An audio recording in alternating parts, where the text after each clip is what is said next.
السلام علیکم، میں ہوں عامر خاکوانی۔ اپنے فیس بک اور یوٹیوب چینل میں آپ کا خیر مقدم۔ آج کی ولاگ میں ہم بات کریں گے کہ میاں نواز شریف صاحب کے حوالے سے کیا صورتحال بن رہی ہے، ان کا مستقبل کس طرح کیا طے ہو رہا ہے، اسٹیبلشمنٹ کہاں کیا سوچ رہی ہے، اور ساتھ ساتھ جو مثبت اشارے مل رہے ہیں، جو سگنلز مل رہے ہیں ان کی سزاؤں کے حوالے سے، کورٹس کے حوالے سے، وہ جو جس طرف جا رہے ہیں معاملات، اس کے ساتھ ساتھ ہی یہ کیوں ہو رہا ہے کہ استحکام پاکستان پارٹی کو یا پرویز خٹک کی جو پاکستان تحریک انصاف پارلیمنٹیرین ہے، ان کے حوالے سے کیوں ایک بالکل ہی ان کے مقابلے لائے جا رہے ہیں، لگ رہا ہے کہ نون لیگ کے سائڈ میں پیر ان کے پر اترنے کی کوششیں ہوں گی۔ اس پہ ہم بات کریں گے، اور یہ بھی کہ اسٹیبلشمنٹ کا موڈ کیا ہے، میاں نواز شریف صاحب کے وزیر اعظم کیا ان کو بنایا جائے گا یا نہیں، اس پہ بھی بات کرتے ہیں۔ اور اس پہ بھی بات کرتے ہیں کہ الیکشن ابھی تک الیکشن کا شیڈول کیوں نہیں اناؤنس، اور الیکشن کمیشن کے حوالے سے پیش رفت کیوں نہیں، اور نواز شریف اس آگے کیوں نہیں بڑھ رہے، اور بھی تھوڑا سا اس پہ کہ پیپلز پارٹی کہ کیا خدشات ہیں، پاکستانی پیپلز پارٹی کس نظر سے دیکھ رہی ہے، اور کیا مستقبل میں پی ٹی آئی اور پاکستانی پیپلز پارٹی کا کوئی انٹریکشن ہو پائے گا، کوئی لائنس ہو پائے گا۔ اس پہ بھی بات کرتے ہیں آج کی ولاگ میں۔ جو دوست دیکھ رہے ہیں، آپ چاہیں تو چینل سبسکرائب کریں، اس کا بیل آئیکن اس کو پریس کریں، اور کوشش کریں اپنے دوستوں میں، اپنے حلقے میں بھی متعارف کرائیں۔ نواز شریف صاحب کو کل ایک بڑا ہی اہم ہوا تھا، ہم نے کل کے ولاگ میں اس کا ذکر بھی کیا تھا، جو نگران حکومت نے جو ان کی سزا معطل کی ہے۔ یہ ایک ایسی بات ہے جس پہ قانونی ماہرین تبصرے کر رہے ہیں۔ لوگ کہہ رہے ہیں کہ نگران حکومت کا کام تو الیکشن کرانے آتی ہے، وہ ایک انٹرم حکومت ہوتی ہے، ڈیٹ بائی ڈے معاملات دیکھتی ہے، اس کی سزا معطل کرنے کا اس کا کیا تو، اور سزا کیوں آخر معطل وائے، آخر کیوں؟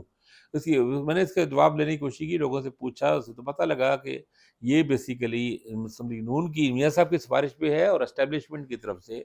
یہ کہہ لیں، یہ ایک ان کو ایک گرین سگنل یا ان کو جسچر دیا گیا ہے، سافٹ جسچر یا ایک خیر مقدمی یا خوش آمدیدی جسچر ان کے لیے، کہ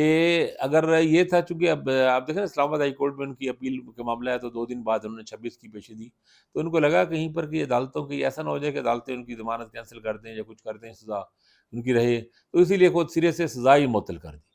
اب یعنی میاں صاحب پہ خطرہ ٹل گیا ہے، اب عدالتیں ان کی ضمانت اگر وہ بھی کر دیں، اگر وہ ان کی اپیل سزا ان کی معطل نہ بھی ہو، تب بھی کوئی نہیں فرق پڑے گا، میاں صاحب کی موومنٹ پہ، چیزوں پہ، سب چیزیں ان کے انداز میں چلیں گی۔ تو یہ ایک غیر معمولی قسم کا ان کو ریلیف دیا گیا، ان کو فیصلہ دیا گیا۔ یہ کہا جا رہا ہے کہ اسٹیبلشمنٹ یکسو ہے کہ میاں نواز شریف صاحب کو لانا ہے، عمران خان کو باہر رکھنا ہے، پی ٹی آئی کو بالکل کمزور کرنا ہے۔ ایون یہ بھی کہا جا رہا ہے کہ پی ٹی آئی کا جو نشان ہے، وہ بھی اصل میں یہ بھی نون لیگ کی فرمائش ہے، ان کے انڈر سرکل میں بتا رہے ہیں کہ بلے کا نشان ان کو لگتا ہے کہ بیلٹ پیپر میں نہیں ہونا چاہیے، اگر وہ ہوا تو پھر لوگ بلے کے نشان میں ووٹ ڈالیں گے۔ نیا نشان اگر پی ٹی آئی کا ہوگا تو اس کو اپنی رائے لینے میں کچھ وقت لگے گا، لوگوں کی شناخت میں ٹائم لگنا ہے۔ بلے کا ظاہر ہے، پھر جو 2 الیکشن سے لوگ ووٹ ڈال رہے ہیں، 13 میں بھی اور 18 میں بھی، تو لوگ زیادہ اس سے ریلیونٹ ہیں، ہم آنگ زیادہ ہیں اس سے۔ تو لیکن اس میں یہ ہے کہ بھی نواز شریف صاحب کو اب اس میں یہ لوگ کہہ رہے ہیں، اب یہ بھی انٹرسٹنگ بات ہے کہ نواز شریف صاحب کی طرف سے یہ کیوں کہا جا رہا ہے، یہ بعض لوگ جو ان کے اندرونی حلقے میں وہ یہ بات کر رہے ہیں کہ میاں صاحب نے کہا کہ میں ایک بار وزیر اعظم بنوں گا، یعنی دوبارہ چوتھی بار، یعنی تاکہ میں دوبارہ اپنے آپ کو نیٹ کرنا چاہتا ہوں اسی 2017 کو نکالے جانے سے واپسی پہ۔ اس کے بعد پھر ممکن ہے میں 1.5-2 سال بعد، 18 ماہ کہہ رہے ہیں کوئی، بعض لوگ 20 ماہ یا 24 ماہ بھی کہہ رہے ہیں، اس کے بعد الگ ہو جاؤں گا، اور پھر موسٹ پرابلی شہباز شریف کو بنا دوں گا پرائم منسٹر۔ لیکن بعض لوگ کہہ رہے ہیں کہ اگر ایسا ہوا، اگر کیا میاں صاحب نے، تو پھر وہ مریم نواز کو بنائیں گے، شہباز شریف کو نہیں بنائیں گے۔ خیر یہ تو خیر آگے کا مرحلہ ہے۔ اب یہ جو سافٹ جسٹرز ہیں، یہ سب چیزیں اپنی جگہ پہ ہیں، میں نے سے کچھ پوائنٹس نوٹ کیے تھے کہ سزا معطلی کرنا اور ساری چیزیں ان کے حق میں جانا، لیکن اس کے ساتھ ساتھ یہ اہم بات ہے کہ پی ٹی آئی کے رہنما جس طرح بندلی بواد، جن پہ 9 مئی کے الزامات بھی تھے، وہ بھی الزامات ڈرائی کلین ہو کے وہ استحکام پاکستان پارٹی میں شامل ہو گئے ہیں، اور یہ چانس لگ رہا ہے کہ اور پی ٹی آئی کے رہنما، اور بھی تو یہ تو چلو خواتین رہنما تھی مخصوص نشستوں والی، لیکن اور جو ایک الیکٹیبلز ہیں یا اہم ٹکٹ ہولڈر ہیں، اگر وہ بھی استحکام پاکستان پارٹی میں شامل ہونا شروع ہو گئے، تو یہ پھر مسلم لیگ نون کے لیے الارمنگ ہے، کیونکہ وہ اگر الیکشن لڑتے ہیں، ایسے لوگ جو P T I Imran Khan کے خلاف نہیں گئے، اور وہ استحکام پاکستان پارٹی سے الیکشن لڑ لیتے ہیں، اور وہ اپنے جلسوں میں اپنے ووٹروں کو عمران خان کا تاثر دیتے ہیں، اس کی حمایت کا، تو نون لیگ کو ٹف ٹائم دے سکتے ہیں۔ یہ بات حامد میر نے بھی ایک اپنے پروگرام میں یہ کہی، کامران خان شو میں کل ہوتی ہے، انہوں نے کہا کہ یہ ایک انٹرسٹنگ بات ہے کہ نون لیگ کے لوگ جو ہے نا، اس پہ وہ پریشان ہو رہے ہیں کہ بھئی یہ تحریک استحکام میں پاکستان پارٹی کو اچانک کیوں اتنی اہمیت ملنا شروع ہو گئی ہے، اور یہاں لوگ کیوں جانا شروع ہو گئے۔ جب نواز شریف آ گئے ہیں اور مسلم لیگ نون موجود ہے، سب کو پتہ ہے کہ یہ آنے والی پارٹی سے یہی ہے، اقتدار میں، تو پھر استحکام پاکستان پارٹی میں کیوں جا رہے ہیں؟ اور صرف یہی نہیں، احمد میر کا کہنا یہ تھا کہ JUI کے لوگوں نے ان کو بتایا ہے کہ KP میں بھی جو ANP کے کچھ رہنما، کچھ لوگ JUI میں آنا چاہتے تھے، ان کو کہا گیا ہے اہم حلقوں کی طرف سے کہ نہیں، آپ JUI میں نہ جائیں، آپ پریس خٹک کی پیپلز پارٹی پارلیمنٹیرین میں جائیں، اور وہاں پہ بھی کوشش کی جا رہی ہے کہ PTI کے لوگوں کو پریس خٹک کے ساتھ ملانے کی۔ اب وہاں پہ اس سے ظاہر ہے بہت سے مسائل JUI کے لیے بھی، ANP کے لیے بھی، اور مسلم نون کے لیے بھی پیدا ہوں گے۔ اگر پریس خٹک سیٹیں لیتے ہیں تو وہ اپنی بلیک میلنگ کریں گے، اپنی پوزیشننگ کریں گے۔ تو سوال اس میں یہ ہے، ایک سوال جو بڑا سوال پیدا ہو رہا ہے، کیا ایک طرف تو اسٹیبلشمنٹ عمران خان کو سائڈ میں کر کے، کارنر کر کے،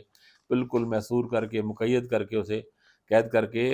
نواز شریف کو بالکل ایک آگے لا رہی ہے۔ دوسری طرف کیا اسٹیبلشمنٹ یا ان کی کچھ حلقے یا کچھ پاورز ان میں ایسی ہیں کہ جو نہیں چاہتی کہ نواز شریف صاحب زیادہ میجارٹی لے کر آئیں یا سمپل میجارٹی لیں یا 230 طرف جائیں، تو وہ واک اوور بھی نہیں دینا چاہتے۔ پنجاب میں استحکام پاکستان پارٹی کو اس لیے اٹھایا جا رہا ہے، ایک آپشن کے طور بنایا جا رہا ہے، بلکہ لوگوں کا خیال تو یہ ہے کہ الیکشن کے قریب ایک اور پارٹی بھی PTI کی بنے گی، ٹوٹے گی، دھڑا الگ ہوگا PTI کا۔ یہ جو شیخ رشید صاحب کے والے سے یہ بھی متضاد چیزیں آ رہی ہے، ایک طرف یہ بھی آ رہا ہے کہ ان کی آڈیو کال کی بات ہو رہی ہے کہ اس پہ ان کے خلاف مشکل پیدا ہوگی، لیکن ایک طرف شیخ رشید صاحب اپنی ٹویٹر ہینڈل پہ بھی عام معافی کی اور اپیل کی، جس طرح انہوں نے بات کی پہلے، اس کی باقاعدہ کمپین چلا رہے ہیں۔ تو اب پتہ نہیں اس میں دیکھنا کیا ہے کہ شیخ صاحب سے یا PTI کچھ لوگوں کے لیے وہ سپیس لینے میں تیار ہوتے ہیں یا نہیں ہوتے، یہ بھی معاملات اپنی جگہ ساتھ چل رہے ہیں۔ اور تیسرا سوال یہ تضادات جو اس وقت ہیں، اس کی طرف نشاندہی کر رہا ہوں کہ ایسا کیوں ہو رہا ہے۔ آپ یہ تو سوچیے گا، آپ کو جواب آپ کو مل جائے گا۔ اور تیسرا سوال اس سے یہ ہے کہ شاید حقان عباسی نے نواز شریف سے استقبال کیوں نہیں کیا، وہ جلسے میں بھی نہیں گئے، اور حالانکہ سارے ان کے میجر رہنما سے عمل تھے سوائے شاید حقان عباسی کے۔ مفتی اسماعیل بھی تھے، لیکن مفتی تو چلو ان کی بات کی سطح کے ہیں، شاید حقان تو مین لیڈر ہیں۔ اور خاقان عباسی سے تو لوگوں نے پوچھا تو بعض لوگوں نے کہا کہ جی میں تو چونکہ عہدیدار سینئر رہنما نہیں ہوں، تنزا انہوں نے کہا، تو میں اس لیے نہیں گیا لینے اور وہ۔ لیکن اب سوال یہ ہے کہ جب مسلم نون آ رہی ہے، یہ بات میری سمجھ میں نہیں آ رہا، میرے یہ فٹ نہیں ہو رہی، جو ایک ایکویشن بن رہی ہے اس میں مساوات میں یہ ٹکڑا فٹ نہیں ہو رہا کہ مسلم لیگ نون حکومت میں آ رہی ہے، سب کو پتہ ہے، نواز شریف پرائم منسٹر بن رہی ہے، یہ بھی سب کو پتہ ہے، یہ بھی سب کو پتہ ہے کہ شاید حقان عباسی کا نواز شریف صاحب سے کوئی ایسا اختلاف نہیں، کوئی مسئلہ نہیں۔ مریم نواز کی یا شہباز شریف کی زیر قیادت وہ کام کرنے میں ان کا مسئلہ ہو سکتا ہے، وہ اپنے آپ کو شہباز شریف سے بڑا لیڈر سمجھتے ہیں، تو شہباز شریف پرائم منسٹر ہوں تو شاید حقان عباسی ممکن ہے وزیر نہ بننا چاہیں، جس طرح بھی انہوں نے PDM حکومت میں نہیں بنے تھے، اس طرح مریم نواز کے نیچے کام کرنا ان کے لیے مشکل ہوگی، ان کو لگ رہا ہے کہ میں زیادہ سینئر ہوں اور وغیرہ وغیرہ۔ لیکن نواز شریف تو ان کا لیڈر ہیں پہلے سے ہی، نواز شریف نے ہی ان کو پرائم منسٹر بنایا۔ بہرحال 2017 میں پرائم منسٹر جب ان کی حکومت خود ان کو نائل کیا گیا، انہوں نے شاید حقان عباسی کو بنایا، اور ایک بڑا اعزاز، ایک بڑی بات تھی جو انہوں نے بنایا، کسی اور کو بھی بنا سکتے تھے۔ تو شاید حقان عباسی کی ناراضگی، اور ایسے موقع پہ جب ان کی پارٹی اقتدار میں آ رہی ہے، وزیر اعظم بن رہے ہیں، وہ کوئی نہ کوئی منصب ان کو مل سکتا ہے، کوئی اہم وزارت مل سکتی ہے، کوئی اور عہدہ مل سکتا ہے، ایون اسپیکر وغیرہ بھی بن سکتے ہیں اگر وزیر نہ بننا چاہیں، تو اس کے باوجود وہ کیوں اس وقت ناراض اور روٹھے ہوئے اور اکڑے کھڑے ہیں؟ اور اب تو معاملہ ہوتا ہے روٹھنے سے بڑھ گیا ہے۔ کیا شاید حقان عباسی کا بھی آگے کوئی اور رول ہے الگ سے، یا کوئی یہ پورا جو چل رہا ہے ایک بڑی گیم چل رہی ہے، اس میں جو چیزیں نظر آ رہی ہیں شاید وہ سامنے نہیں ہے، یا اسموک سکرین ہے کچھ؟ یہ سارے سوالات پیدا ہوتے ہیں کہ کیا الٹیمیٹلی اینڈ میں جا کے کہیں -2 نہ ہو جائے نواز شریف کے ساتھ، عمران خان کے ساتھ نواز شریف بھی مائنس نہ ہو جائیں، اور پھر شاید حقان عباسی کو رکھا گیا ہے، ایک ریزرو رکھا جا رہا ہے اس وقت کے لیے، تازہ دم گھوڑے کے طور پہ۔ کیا میں تو اس کو نہیں سمجھ پا رہا، مختلف آپشنز ہیں، میں نے ان کا صرف ذکر اس لیے کیا کہ بھئی چلے آپ بھی اس پہ سوچیے گا کہ یہ سب کچھ کیا ہو رہا ہے اور چیزیں کس طرف جا رہی ہیں۔ ایک طرف مثبت اشارے ہیں، دوسری طرف یہ بھی ساتھ ساتھ چیزیں چل رہی ہیں، دونوں چیزیں اس وقت ساتھ ساتھ چل رہی ہیں۔ تو باقی یہ کل اسحاق ڈار کا بھی ان کو ہوا کہ آمدنی سے زیادہ جو زائد اثاثوں کا، اس میں بھی وہ نکل گئے، بری ہو گئے۔ تو احتساب کا جو عمل وہ بھی بالکل ننگا ناقابل اعتماد ہو گیا ہے۔ نیب میں اسلام آباد ہائی کورٹ نے نیب پروسیکیوٹر کا بھی وہاں مذاق اڑا کہ آپ لوگ بہت اوور ایفیشنسی دکھا رہے ہیں۔ سب کو نظر آ رہا ہے کہ وہ کیا ہے، نیب کس طرح، کس بھونڈے طریقے کے ساتھ اور کس برے انداز میں استعمال ہو رہی ہے۔ تو وہ سب چیزیں، ہمارا سسٹم ایک طرف ایکسپوز ہے، وہ اپنی جگہ ہے، لیکن ہمارا سیاسی سسٹم بھی ایکسپوز ہو رہا ہے۔ صرف لیگل اور جوڈیشل سسٹم کی کمزوری نظر نہیں آ رہی، سیاسی سسٹم کی بھی کمزوری نظر آ رہی ہیں۔ سیاستدان بھی لگتا ہے